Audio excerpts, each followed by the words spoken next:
Olá, sejam bem-vindas e bem-vindos à 46ª lição introdutória à ética, e hoje teremos uma videoaula sobre ninguém mais, ninguém menos do que Friedrich Nietzsche.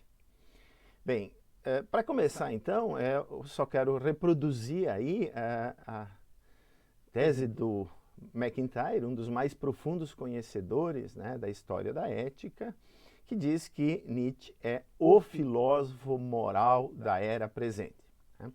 Certamente, né, escrevendo, né, dentro desse período todo do final do século XIX, né, marcado, como vimos na última videoaula, pelo historicismo, e o próprio projeto do Nietzsche, nas suas reflexões filosóficas sobre a moralidade, é construir uma história da moral, né, uma verdadeira história da moral. Ele pode então ser considerado um divisor de águas, né? Alguém que questiona, por um lado, os pressupostos mais gerais da modernidade e que inaugura uma nova era, talvez uma era pós-moderna. Certamente é um filósofo que nós temos que sempre considerar na ética contemporânea.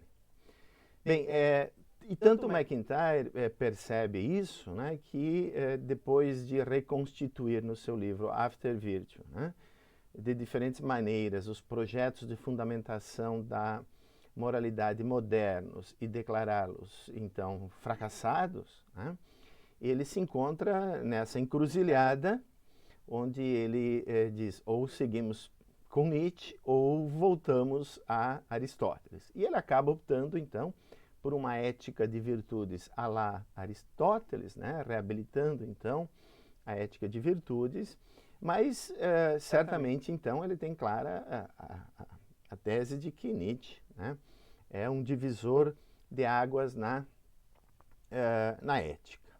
Outros pensadores, outros comentadores, por exemplo, aqui no Brasil, Giacoia Júnior, né, estabelece uma polarização entre uma ética, digamos, nietzschiana e uma ética kantiana. Né? Quer dizer, aí nós temos duas compreensões bem diferentes de categorias éticas fundamentais, como a liberdade, a autonomia, o dever, etc. Né? Ou talvez nós pudéssemos até contrapor, por um lado, Kant, Aristóteles e Nietzsche, por outro e tal. Né? De qualquer maneira, essa pequena introdução é simplesmente para mostrar o quão, digamos, desafiador é agora o nosso trabalho, né, de tentar apresentar, em linhas gerais, o pensamento, as reflexões filosóficas de Nietzsche sobre a moralidade. Bem, o Nietzsche tem uma obra vastíssima, né? Eu tenho aqui uma edição especial que eu ganhei de um amigo.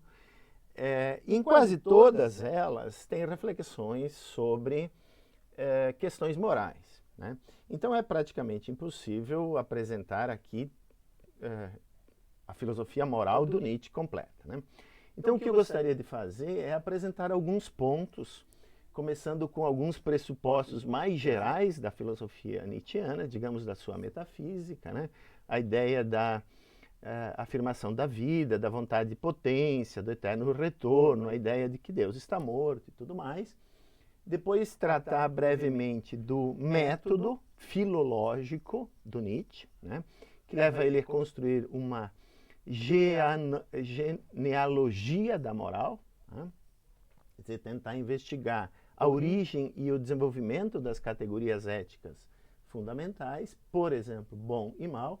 Então eu vou ilustrar aí a partir de uma obra da primeira dissertação da genealogia da moral, né, procurando mostrar que, no fundo, a grande descoberta do Nietzsche é essa ideia de duas moralidades. Eu vou chamar a moralidade, então, caracterizada em termos aristocráticos, de uma nobreza, uma moral dos fortes, versus uma moral igualitária, dos fracos, dos ressentidos, como Nietzsche diz, etc. Né? Então, basicamente, a partir disso é que a gente pode compreender tanto as críticas ferrenhas que Nietzsche faz, por exemplo, à moral cristã, né, as morais em geral igualitárias, como também a defesa dele da necessidade de uma transvaloração, né, de uma superação dessa moral dos fracos em direção a uma compreensão de uma ética de virtudes perfeccionista.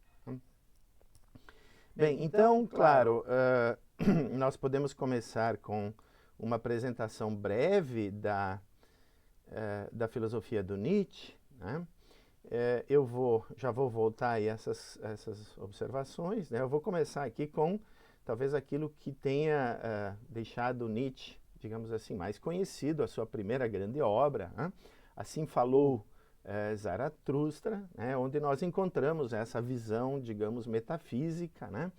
Da afirmação da vontade de potência como sendo a essência mesma da vida, né? Então, ao contrário, por exemplo, de Schopenhauer, né, que como nós vimos, caracterizava a afirmação da vontade como sofrimento, etc., e que deveria anular-se de alguma maneira.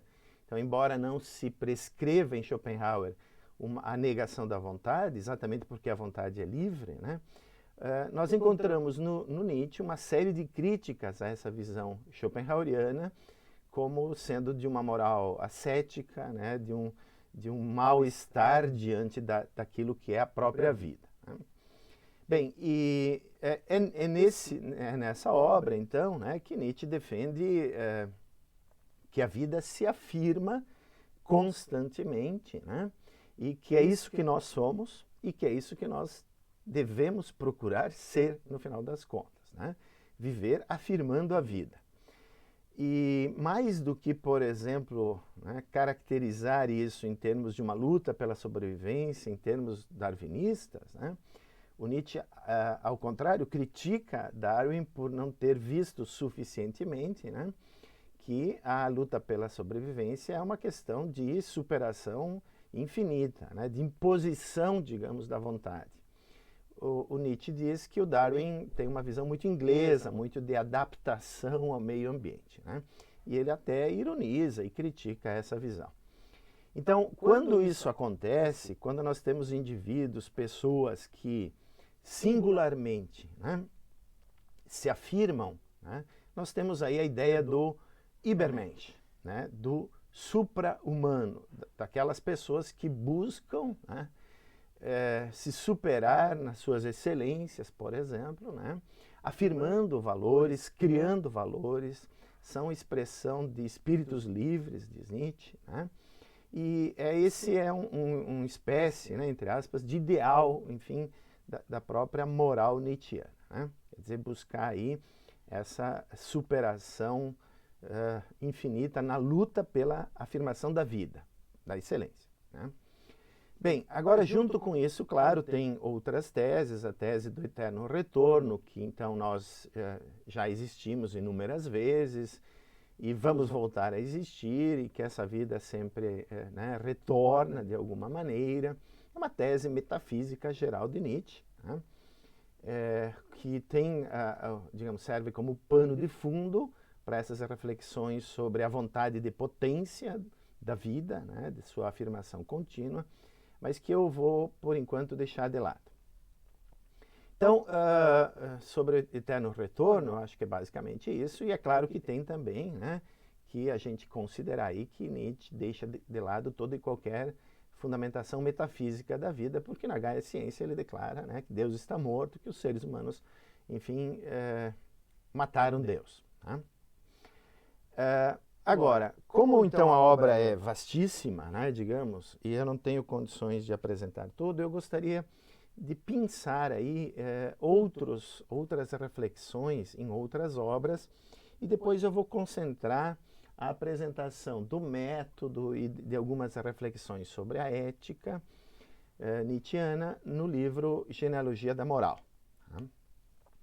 Bom, então, onde que vocês encontram maiores observações e desenvolvimentos, digamos, argumentativos, né, contra a visão, digamos, né, schopenhaueriana, contra uma moral já, né, caracterizada em termos de ressentimento, a moral dos escravos e tal, né? Isso vocês encontram, por exemplo, no livro Humano Demasiado Humano, né, no parágrafo 45, né, onde o Nietzsche já começa aí uma espécie de pré-história dos conceitos do bom e do mal. Tá? No outro livro, Aurora, tá, vocês encontram reflexões, tá, sobre o conceito de justiça, vinculando, então, novamente, né, a essa ideia de que os poderosos, né, têm, dentro dessa linha, digamos, do Trasímaco, né, tem um certo direito de impor aí a sua vontade, né, os seus valores, criar valores e impô-los. Né? E isso, claro, é pensado por Nietzsche, né, como sendo a base do direito como um todo. Numa outra obra chamada Além do Bem e do Mal, que eu vou falar um pouquinho no final, né, no parágrafo 195, então o Nietzsche, novamente, né, ele faz essa bifurcação entre uma moral aristocrática de criação de valores, né, e de imposição de valores, e uma moral igualitária dos fracos, de valorização até da fraqueza e tal, e menciona os judeus, caracteriza-os como um povo de sacerdotes, que iniciaram então, né, essa concepção, essa moralidade igualitária, de valorização de quem é oprimido, de quem é, digamos, explorado, né, de quem é mais vulnerável, etc. E que isso se daria por razões que o Nietzsche despreza, porque seriam, digamos, por terem sido derrotados, né, por terem sido escravizados, esses indivíduos ou esses povos, eles acabariam desenvolvendo o sentimento de ressentimento e pela incapacidade de rebelar-se e lutar e vencer, né, os dominadores, eles acabariam se sentindo bastante ressentidos, né, com ódio e, enfim, exatamente pela incapacidade e pela impotência, né, de vingar-se. Bom, há, enfim, como eu estou tentando mostrar, né, uma série de obras aí onde vocês encontram algumas reflexões interessantes sobre a moralidade, né, sobre conceitos, inclusive as categorias. Então, para começar agora, né, claramente a tratar do método filológico, né, que Nietzsche era um grande especialista, e que é esse método filológico que possibilita ele fazer uma genealogia da moralidade, quer dizer, explicitar a origem dos principais conceitos morais, o desenvolvimento do significado dos termos morais, etc. Né? Eu vou só citar ali, então, né, como ele, de fato, define a genealogia da moral. Né? Quer dizer, ele vai em busca de tentar mostrar como as pessoas usaram e usam, né, bom, mal, né, e outros conceitos como bem, mal, né, pior, melhor, etc. Quer dizer, essa investigação sobre etimológica, né, sobre a origem desses termos, que é propriamente esse estudo filológico. Né? Então, o que é uma genealogia da moral? É um estudo crítico das condições e circunstâncias nas quais nasceram, sob as quais se desenvolveram e modificaram os conceitos éticos que, para nós, aqui, então, nessa lição introdutória à ética, né, são conceitos como bom, mal, etc. Né? Bem, então, tendo compreendido isso, né, e Nietzsche na vida, né, do ponto de vista profissional, ele foi, antes de mais nada, um filólogo, né, um excelente filólogo, aliás, é que nós temos agora condições de ver como ele transforma isso num método propriamente filosófico, né, de investigação arqueológica, digamos, né, da busca da origem dos conceitos morais, né, que é o que é a genealogia. Bem, então, para fazer isso, para ilustrar a aplicação desse método, né, como ele, enfim, aplica, né, aos conceitos bom e mal, eu vou me permitir ler uma partezinha do início da primeira dissertação da genealogia da moral. Eu vou pular aí as primeiras 3, 4, né? Vou sugerir que vocês leiam, porque aqui a ideia é simplesmente ilustrar para vocês, né? Claro que ele já faz isso, apresenta aí, mas é simplesmente ilustrar como ele, enfim, aplica, né, essa investigação filológica para desvendar uma genealogia da moral. Então, no parágrafo 5º, aí, parágrafo assim no sentido, né, da enumeração da primeira dissertação da genealogia da moral, o Nietzsche escreve o seguinte, eu leio. Com relação ao nosso problema, que por bons motivos pode ser chamado um problema silencioso e que de maneira exigente se dirige a bem poucos ouvidos, é de interesse nada pequeno constatar que, nas palavras e raízes que designam o bom, transparece ainda com frequência a nuance cardeal pela qual os nobres se sentiam homens de categoria superior. É verdade que, talvez na maioria dos casos, eles designam a si mesmos conforme simplesmente a sua superioridade no poder, como os poderosos, os senhores, os comandantes, ou segundo o signo mais visível dessa superioridade, por exemplo, os ricos, os possuidores, né? E este é o sentido de aria e de termos correspondentes em iraniano e eslavo. Mas também segundo um traço típico de caráter. Então aqui está, né, um ponto importante. Essa denominação, ela também expressa um traço de caráter. E é este caso que aqui nos interessa. Eles se denominam, por exemplo, os verazes. Primeiramente, a nobreza grega, cujo porta-voz é o poeta Teógenes de Megara. A palavra cunhada para esse fim, esklós, bom, nobre, significa, segundo sua raiz, alguém que tem realidade, que é real, verdadeiro. Depois, uma mudança subjetiva significa o verdadeiro enquanto veraz. Naquela fase de transformação conceitual, ela se torna lema e distintivo da nobreza e assume inteiramente o sentido de nobre para diferenciação frente ao homem comum, mentiroso.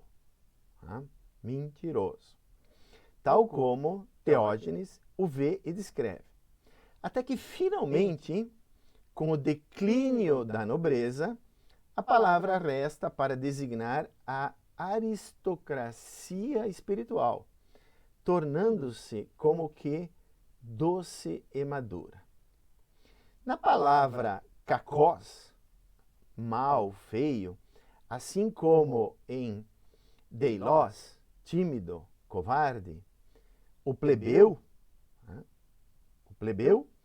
em contraposição a agathos, o bom, a pessoa boa, enfatiza-se a covardia. Isso sugere, talvez, em que direção se deva buscar a origem etimológica de agathos, passível de interpretações diversas. Bom, eu vou parar por aqui, depois ele continua fazendo essas observações, né, usando palavras latinas, o surgimento de malus, né, e termina fazendo observações aí também sobre a língua germânica, né, mais primitiva, etc.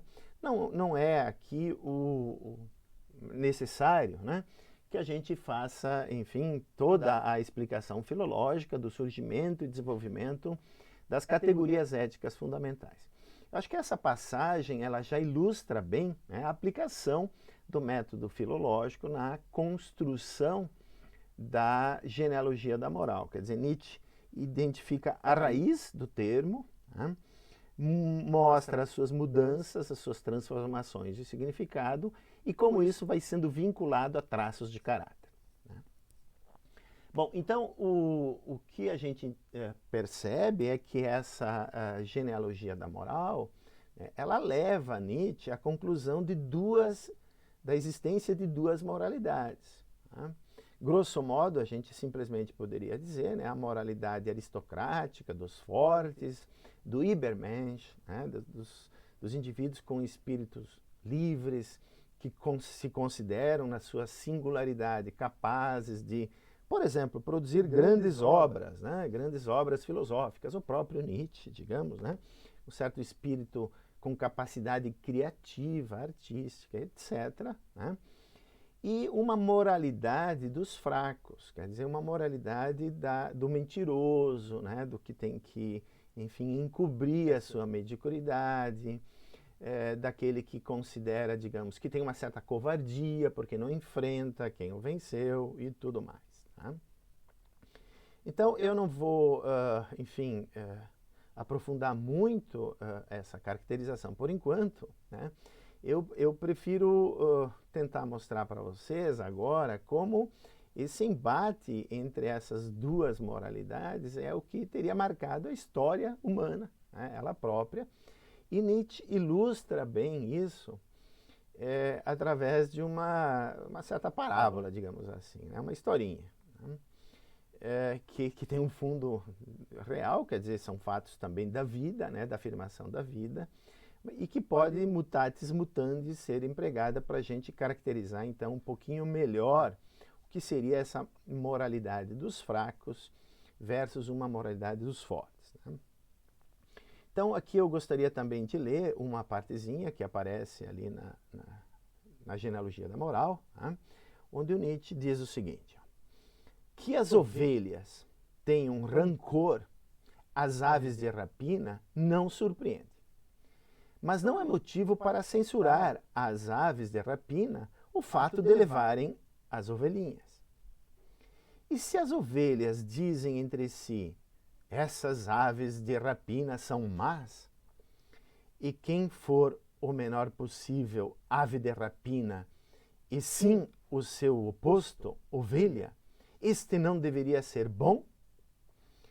Não há o que objetar a esse modo de erigir um ideal, exceto talvez que as aves de rapina assistirão a isso com um ar zombeteiro e dirão para si: nós nada temos contra essas boas ovelhinhas.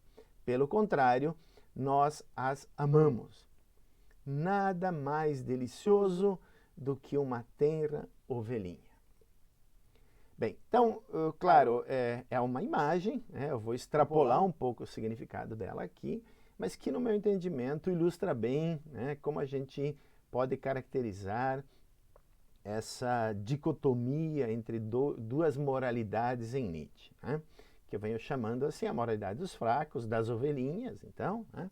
E a moralidade dos fortes, né, das aves de rapina.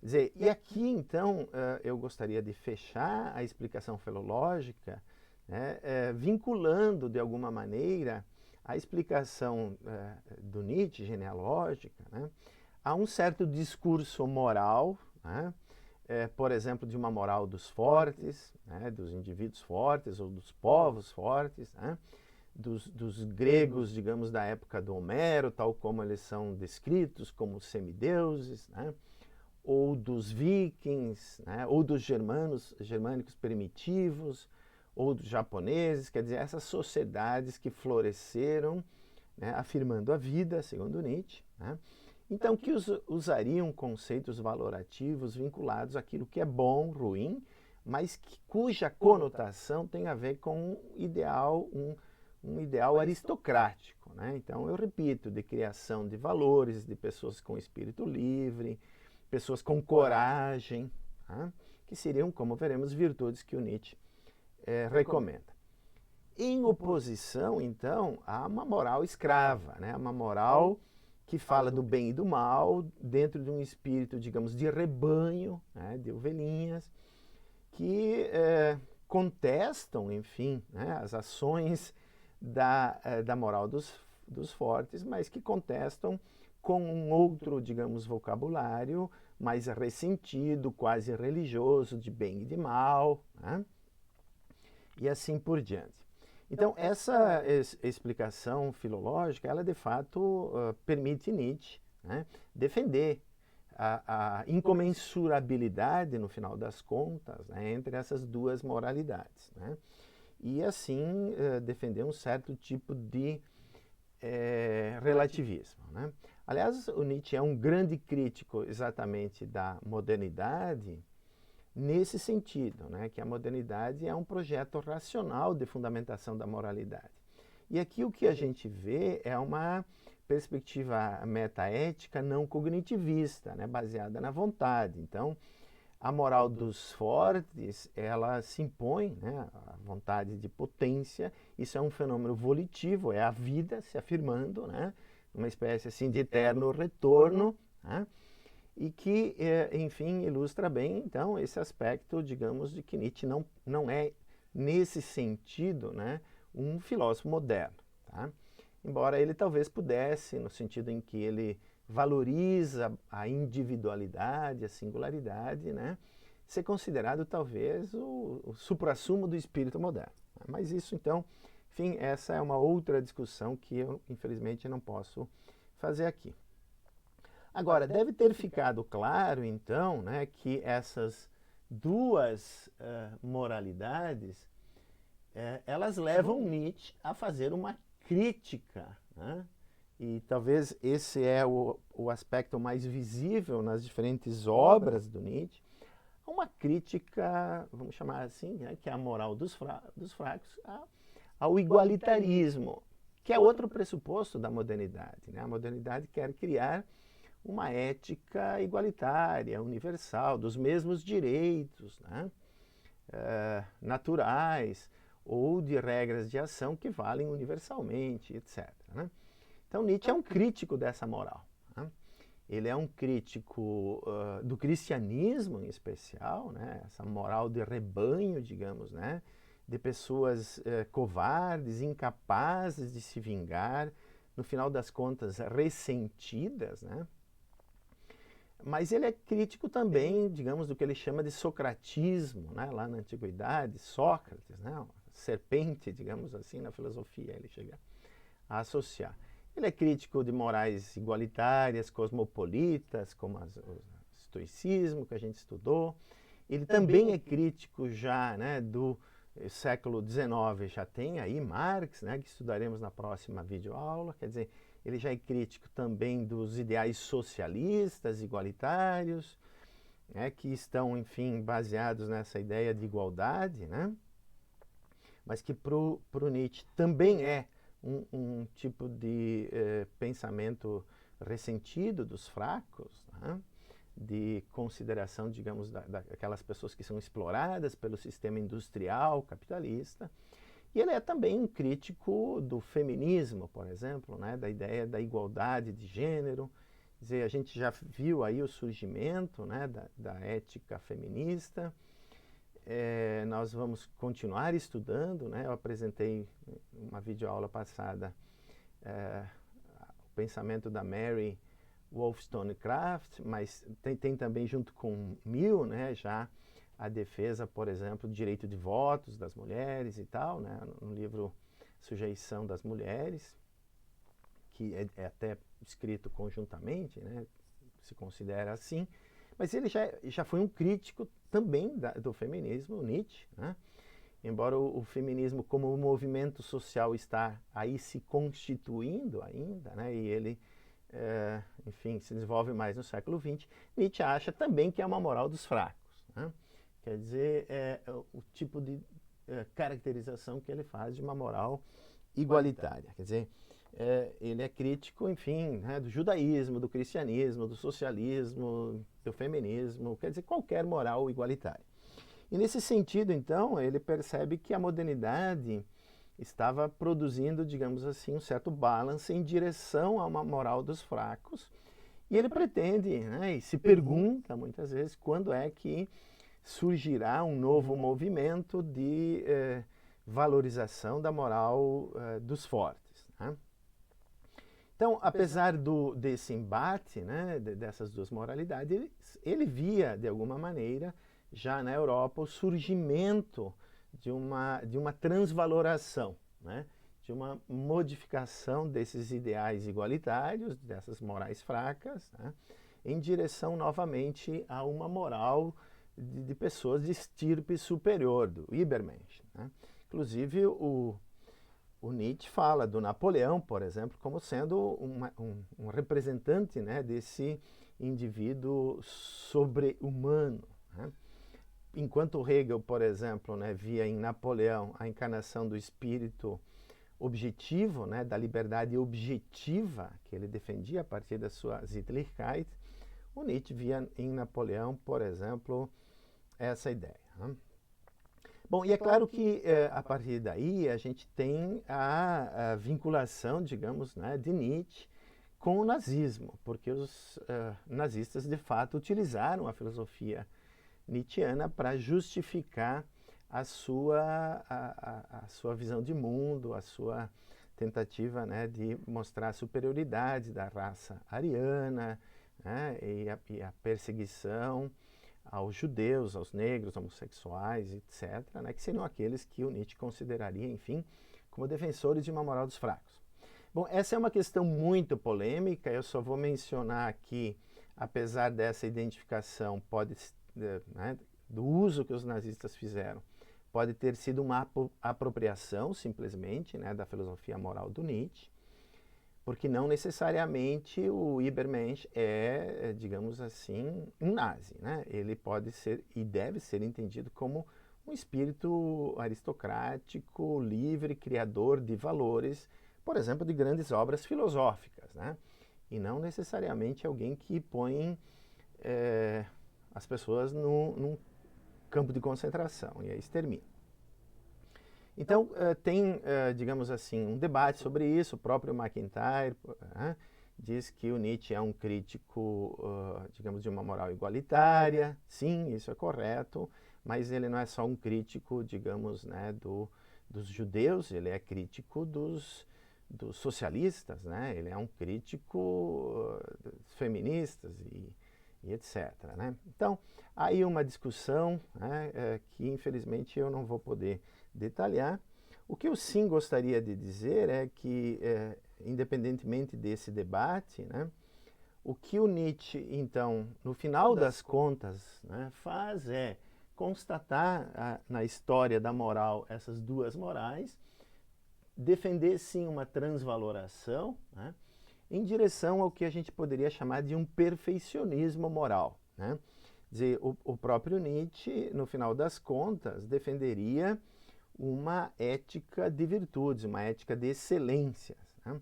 Então, por exemplo, né, a moral dos fortes, né, é uma moral fundada na coragem como uma qualidade humana que alguns indivíduos exibem até, né, para além dos limites da maioria das pessoas, quer dizer, como o representante do Übermensch, né? Então, o Nietzsche, na verdade, tem uma moral, né? Essa moral perfeicionista, fundada em algumas virtudes, né? Por exemplo, essa, né, da coragem, de autoafirmação, né, da vida e etc., né? Eu cito aí, então, com isso eu vou encerrando, né, outras virtudes que no livro Para Além do Bem e do Mal, né, o Nietzsche preza e recomenda. Então, falei da coragem, mas ali aparece a sagacidade, né, uma certa virtude intelectual. Mesmo a compaixão era uma virtude que o Nietzsche prezava, né?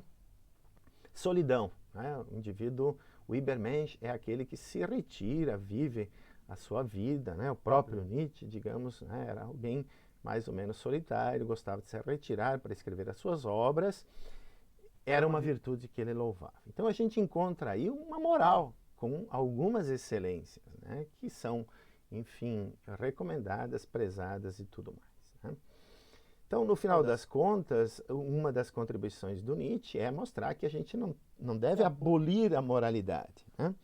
É criticar uma certa compreensão da moralidade, talvez ser um crítico de um certo tipo de moralismo, né, de pessoas que invocam certos valores, que são no fundo pseudo-valores, querem nos impor esses pseudo-valores, e o Nietzsche então é um crítico dessa moral, né? Dessa moral talvez fracas, ressentidas, igualitárias e tal. Então quando ele defende para além do bem e do mal, e com isso eu concluo, né? Ele não está defendendo nada mais, nada menos do que a superação da moral dos fracos, porque ele não escreve aí o livro para além do bom e do mal, né, que são essas virtudes que realizam um certo ideal perfeccionista, né, do Übermensch. Essa é a moral, no final das contas, né, defendida por Nietzsche. Bem, eu fico por aqui, né, na próxima videoaula nós continuaremos a tratar de autores que escreveram mais ou menos nessa época, também dentro de um espírito historicista e também dentro de uma compreensão de que não há uma moral única, né, como eventualmente foi pressuposta na modernidade. E aqui então em especial nós veremos uma discussão que é feita por Marx, né, de crítica à moral burguesa e a defesa de certos ideais de justiça, digamos, comunistas, né? Então convido vocês a assistirem a próxima videoaula sobre a ética em Karl Marx. Até lá!